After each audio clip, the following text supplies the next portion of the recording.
মার্কিন রাজনীতির আলোচিত চরিত্র ডোনাল্ড ট্রাম্প এবার ইঙ্গিত দিয়েছেন বিশ্বের পরশক্তির তিন রাষ্ট্র রাশিয়া, চীন ও ভারতকে নিয়ে একটি নতুন আন্তর্জাতিক জোট গঠনের। কোর 5 নামে এই জোটে থাকবে ভারত এবং জাপানও। সম্প্রতি এমন গুঞ্জন ছড়িয়েছে আন্তর্জাতিক রাজনীতিতে, যদিও এ ব্যাপারে আনুষ্ঠানিকভাবে এখনো কোনো বিবৃতি আসেনি 5 দেশের তরফ থেকে।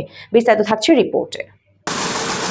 মার্কিন সংবাদ মাধ্যম পলিটিকো তাদের প্রতিবেদনে দাবি করেছে, গত সপ্তাহে হোয়াইট হাউস জাতীয় নিরাপত্তা সংক্রান্ত যে রিপোর্ট প্রকাশ করেছে তাতে এই জোটের ইঙ্গিত রয়েছে। এর মাধ্যমে ইউরোপ নিয়ন্ত্রিত বিদ্যমান জোট G7 এবং গণতন্ত্র ও সম্পদের উপর ভিত্তি করে গঠিত অন্যান্য ঐতিহ্যবাহী জোটগুলোকে এড়িয়ে যাওয়া হবে।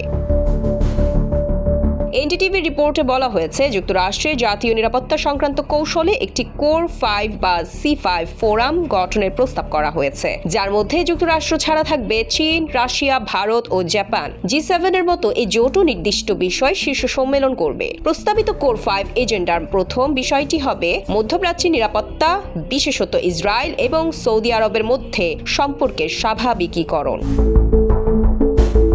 যুক্তরাষ্ট্রের সাবেক প্রেসিডেন্ট জো বাইডেন প্রশাসনের সময় দেশটির জাতীয় নিরাপত্তা কাউন্সিলে ইউরোপীয় বিষয়ক পরিচালক হিসেবে কাজ করা টোরি টোসিক বলেন, এই জোটের ধারণা প্রেসিডেন্ট ট্রাম্প কিভাবে বিশ্বকে দেখেন তার সঙ্গে সামঞ্জস্যপূর্ণ। তার এই দৃষ্টিভঙ্গি আদর্শবাদী, আন্তর্জাতিক রাজনীতিতে শক্তিশালী খেলোয়াড়দের প্রতি সহানুভূতিশীল এবং অন্যান্য বৃহৎ শক্তিগুলোর সঙ্গে সহযোগিতা করার প্রবণতার সঙ্গে সামঞ্জস্যপূর্ণ। কোর 5-এ ইউরোপের কোনো স্থান নেই।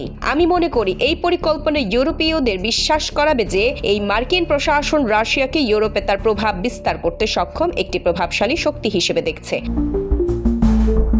মার্কিন প্রেসিডেন্ট হিসেবে ট্রাম্পের প্রথম মেয়াদের সময় রিপাবলিকান সিনেটর টেড ক্রুজের সহকারী হিসেবে কাজ করা মাইকেল সোবোলিক বলেন, প্রথম ট্রাম্প প্রশাসন বৃহৎ শক্তির প্রতিযোগিতার ধারণায় বিশ্বাসী ছিল এবং এভাবেই আমরা চীনের সঙ্গে সম্পর্ককে কাঠামোবদ্ধ এবং আলোচনা করতাম। কিন্তু কোর 5 জোট গঠন হলে তা হবে চীন নীতি থেকে এক বিশাল প্রস্থান।